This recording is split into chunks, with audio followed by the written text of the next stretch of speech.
Hello everyone, my name is John Wright. I'm the Director of Public Relations for Hardin County Schools, and welcome to another edition of HCS Matters. And this month we wanted to focus in on new teachers, and we know that our teachers and our classroom folks give so much, as all of our HCS employees do, but we wanted to focus in and talk to a brand new teacher and see if her experience is what she thought it was. Rachel Wade is with us from Heartland Elementary School.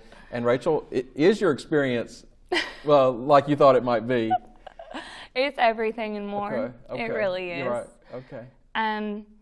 I think what I'm the most overwhelmed about with just the whole experience was the fact of how much I'm getting from every angle. Okay. You know, people talk about different experiences and obstacles and positive things that come from being a teacher, and that was just blown to the 10th power whenever I got into the classroom. Now, you talk about your experience before you became a teacher. Talk about your experience. You had classroom experience going into your first year of teaching. Tell us about that. Yeah, so when I went through college, I knew that music education was what I wanted to do. But when I first got out, you know, just kind of like everybody, the job hunt, you know, it can be killer out there. And so what I actually ended up getting into was some past and behavior management, as well as some aides and assistant jobs. Okay. And so whenever I did that, that gave me, you know, kind of a different perspective of the classroom, and also gave me really good active experience, so that I was able to kind of test the waters and know that, okay, the classroom is for me. Right. And so it was a great experience, and it helped me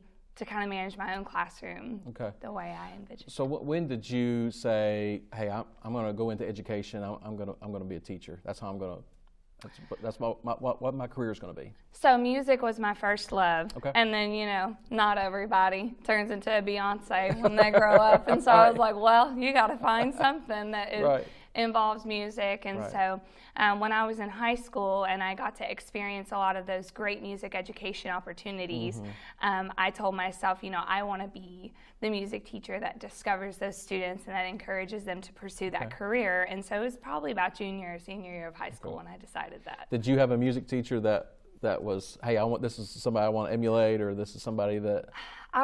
You know, between all the music teachers that I had, it's hard because I was involved in more than just vocal music. But there was one, he was a band director, surprisingly. And, you know, I think it was just his level of discipline and challenge.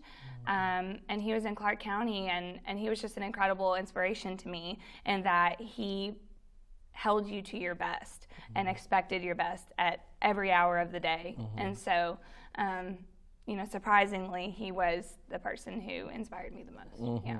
So as you begin your college career and you get into college, hey, I'm gonna be a music. Were you a music major in education? You were a music major. So as you go through that process, you know, do you start having some sort of a doubt, like, hey, do I really want to do this? I mean, do I? You know, I'm gonna because being in the classroom is challenging. I don't think that's any secret. Sure. So, I mean, is there a time in college where you go, man, I'm not sure this is it? Because as you get deeper into, you know, your junior and senior year, that's where the rubber meets the road, so to speak. So. Well, I think that, you know, when you first go in, all the music courses I expected, and I was like, okay, yeah, I've got these music courses, and then when it came to the education courses, these professors, a lot of them have a lot of really high-level experience, you know, 20 plus years in the classroom, administration, all these things, to where they're in charge of creating the future educators, you know, and molding us ready for public schools. And actually, I went for an observation my junior year. We had observations, and when I went in there, I was like terrified, because I sat there and I saw this brilliant teacher get in front of 85 high school students, and she just commanded the room. And I was like, I have no idea how I'm going to get out there and do something like that. And I think that's also what guided my decision towards elementary. Right. So, but that was probably the first moment where I was like, this is a lot. Right. Okay.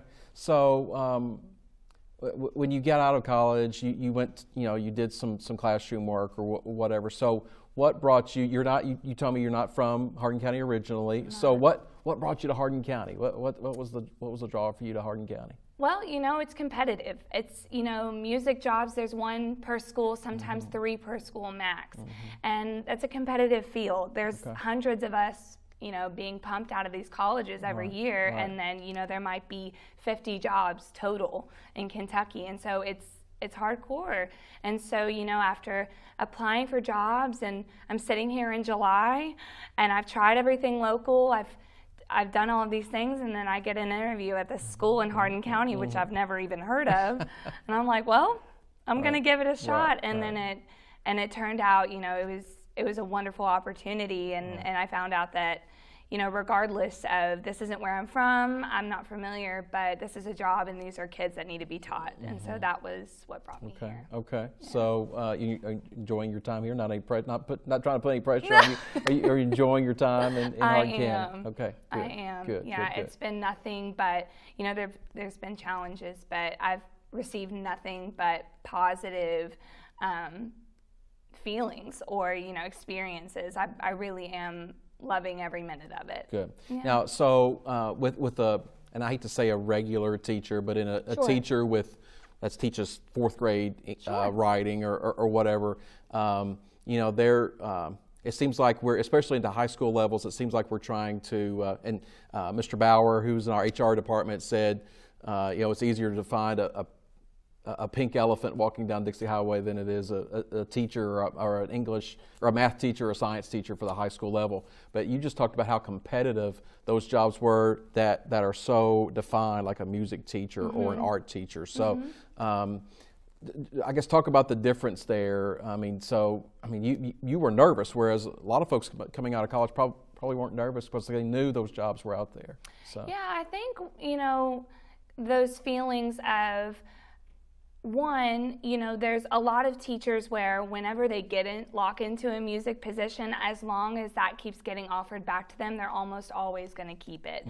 So I knew that going into it. And then, I also knew that I am confident in myself and I love to teach, but there's a lot of confident people who love to teach out there who deserve jobs as well. Sure.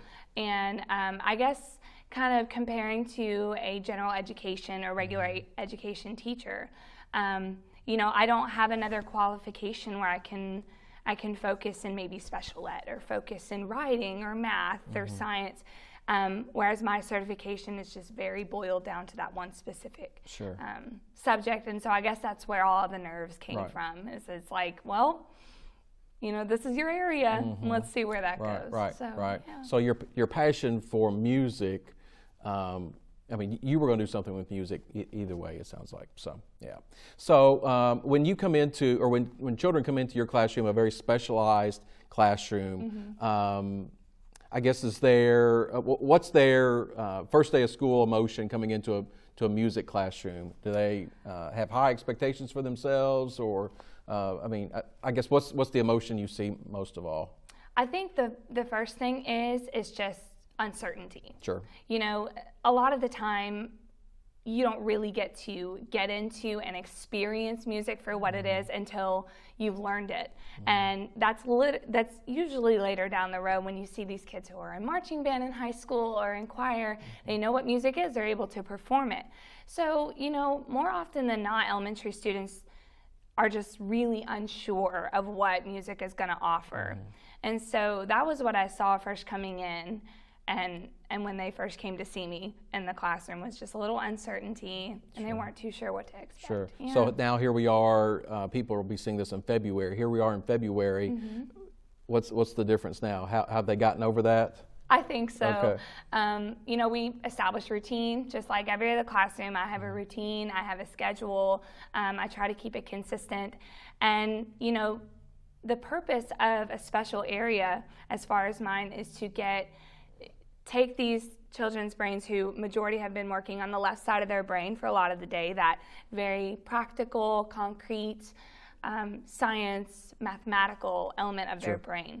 When they switch over into these specials area, they get to go over to that colorful side of music and art appreciation and STEAM and PE, and they get to branch out a little bit. So when my students come and see me now, they know to be expected, we're going to get up and move. We're going to experience music for what it is. We're going to have fun with it. I like to see them express themselves and to, again, use that element of their brain and their abilities that they may not have been using the past couple of hours. Right. Talk about how important music education is to the life of an educational career and to the life of a school. Sure.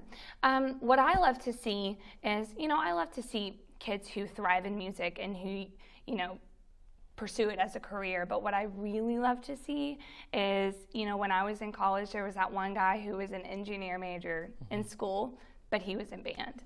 Not necessarily because it was something that he wanted to pursue as a career, but it was something that he loved.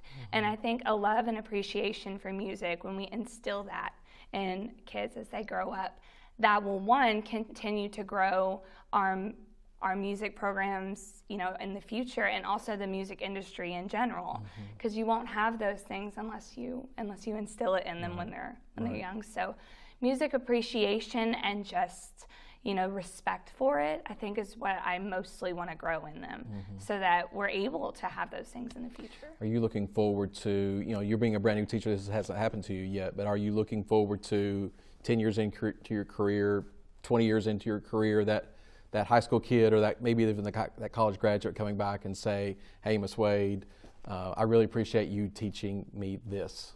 I think if that was to happen to me, one, I would ask them if they have the right one. Do you have the right music teacher? And then two, I think I would just give them a really big hug and tell them that I'm excited, because, you never know which kid that's going to be. And I think more often than not, it's the most shocking. It usually isn't the one kid who, picked up the drums and he was a natural and he was great, he was successful.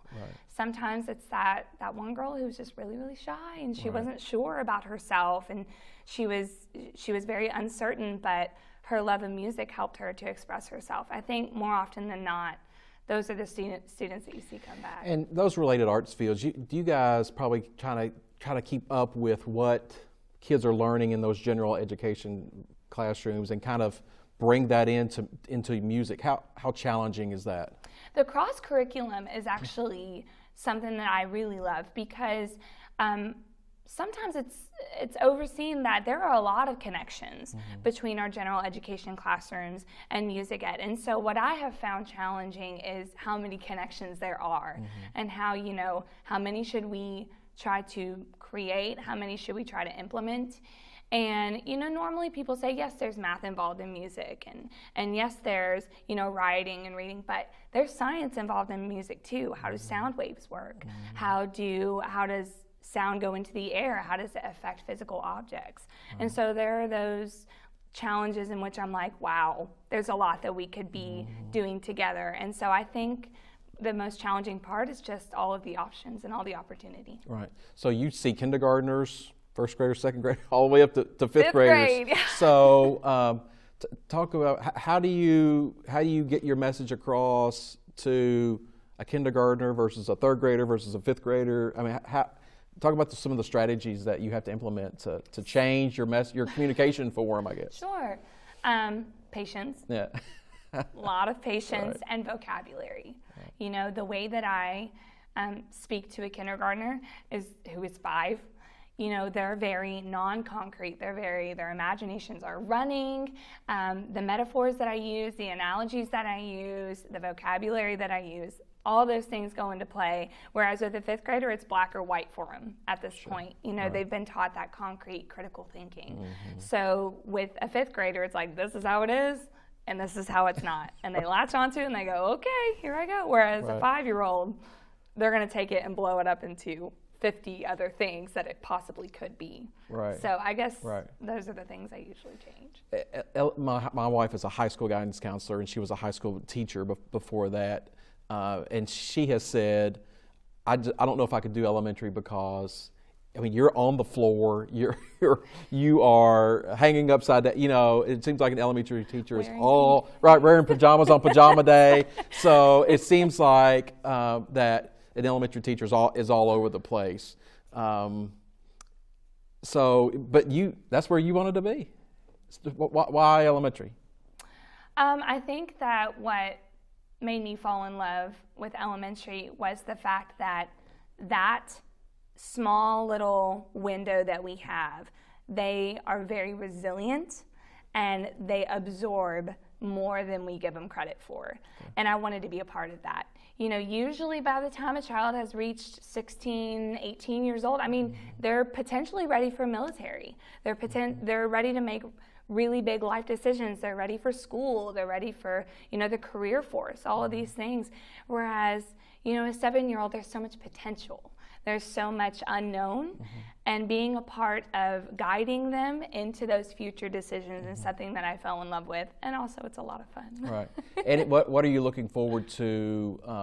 I guess, is there something you want to change? Like I said, we're just in February, so looking back from August to February, is there something in your mind you've thought, now next August I'm going to do this, next September I'm going to do this? Have you thought about those, and then what kind of changes will you make for your second year in the classroom? Sure. So some changes that probably I would make, because of course first year going in, the first thing is to establish relationships and to get to know the school. Sure. You know, who are these kids? Who are these teachers? What is this school? And kind of picking up where they were, moving forward with that. I think what I really want to change is the type of music education they're receiving. There's different methods. Okay. And, you know, with schools, there's not always the same method over a course of years. And so there hasn't really been an established one. And so I think what I want to do is I want to further teach those methods, specifically with using body and using expression. And that's actually called a Dalcroze method, in which students are able to use inanimate objects and their bodies to experience music and to feel it for what it is. So whenever you give a student the feel of music, you know, that kind of sensory feeling it, then they can better understand it. So that's, I think, what I want to put more in next year. Okay. Yeah. Well, I can tell you're an amazing teacher just by sitting here talking to you. So we thank you for working in our district, and we look forward to hopefully 26 more years of you being here and working for us. So thank you for what you do for kids each and every day. All right, Rachel Wade is a music education teacher at Heartland Elementary School. So we're looking forward to, like I said, 26 more years of her before she retires. So now we're going to show you a piece on goal setting across our district and how that intervention is working and helping our students become better learners and helping our educators become better teachers. So check out this piece on goal setting.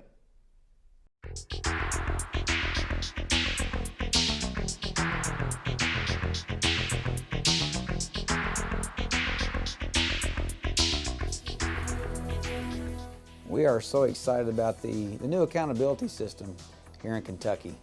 Some of the things that we are being evaluated on is obviously our proficiency indicators in the area of reading and math, these separate academic indicators with our science, our social studies, and our writing. But probably the biggest indicator that really sticks out to me is the growth indicator for each school. And our goal with growth is to make sure that every kid is showing improvement. And how are we going about doing that? Actually, we're charting data on kids. We are having them look at their data. We're talking to students about their data, about their growth, or where they start, where they're at in the middle of the year, and how they're going to finish. We always talk about finishing strong. We've got a lot of neat initiatives going on in this district. We've got a lot of focus on foundational skills, all the way from our skill-based reading centers, working on our sight words with kids, the fluency focus we have in our elementary schools, working on fast facts, taking fast facts tests in our mathematics classes, co-teaching practices going on across the district. You think about what we're doing with our MAP scores. You think about what we're doing with our K-Prep scores. Looking at our ACT cert practice data across the high school levels. We've got a lot of great things going on here in this district. What I want you all to do is think about each individual kid. Each individual kid matters. And once we develop those relationships with those kids and actually listen to what helps them grow, that's what's going to make us better teachers in the classroom. So at this time, let's go out and let's listen to some of our principals, our students, and our teachers talk about this growth that's happening right here in this district. Goal setting is so important because it gives us an opportunity to sit down with students, help them understand what their score truly means, and then discuss with them things that they can do to continue to grow. And it really helps us build relationships with each individual student. We do goal setting here at Meadowview because we really feel like it's beneficial for our students. We feel that they can really see what their strengths and weaknesses are. When we do goal setting, they can have some celebrations, which are really important when we're talking with kids about their growth. In my head, I'm like, okay, now I know what I'm strong at, and then the other things that they tell me that I'm not that strong at, I can work on. Since goal setting, I've tried to do more time on reflex or compass in my lower areas to try to get me up. We think it's important that the students internalize why it is the goal setting. As an adults, we know what it is, the goal setting, the purpose behind it. But we know that if we don't give the students the opportunity to take a hold of their education, then they will not see the value. We've seen a big difference in terms of what the students have done with goal setting. We think it really helps to redirect them and direct them in the right direction. We're very much focused on growth here in New Highland, and we feel like when we speak to the students and have a one-on-one conversation with them, or even a group conversation, that it really helps get them going in the right direction, and so that they can help see and achieve their own growth goals as well. It's up to you how you can learn and how much you can go above your goal, how much you can grow in your math. Our goal this year was to have every student in our school set a goal for themselves based on their MAP scores from fall. So the students took this test. We looked at their scores, we looked at what MAP projected to be their score, and then we met with every student individually. And we just asked them, does this look like something you can do? Would you like to shoot higher? And we just encouraged them to set something that was realistic, but then we also asked them to tell us how they were going to do it. We gave some examples and some suggestions for the kiddos that were a little stuck, things like reading extra at home, or maybe reading to a favorite pet or a sibling. Even practicing things like reading the back of the cereal box was a suggestion some kiddos had. Then we told them that we are going to revisit this after Christmas when we take our second MAP test, our winter test, and we're going to see whether or not we met our goal. We also asked students to take it home and have parents look at it and sign it and kind of just get on board with us and send it back. Goal setting just makes you want to finish up those goals. It doesn't make you want to not accomplish them. And it also makes you do better because you know that whenever you're doing something and you could do better, you want to push yourself to that limit. When meeting with the students, we are using their K-Prep scores from last year and then their MAP predictions for this year. We've talked about ways for students to increase their scores as well as to maintain their scores if they are at distinguished. We talk about specific strategies that are going to help those students, such as compass learning, reflex, slash and trash, and even things like going back into the text to find their answers. We are also meeting with the students during winter to see if those students' scores are increasing for their MAP goal. We are sure that this goal setting is going to help their growth, and we look forward to seeing those results. My goal is to be distinguished in math and reading.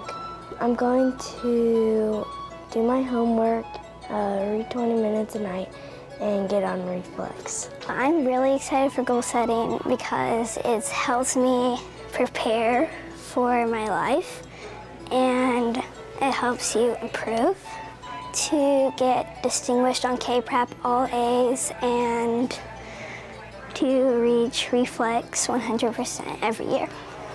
It's really fun for me and very insightful to get into the classroom and goal set with the kids because they really do want to do their best.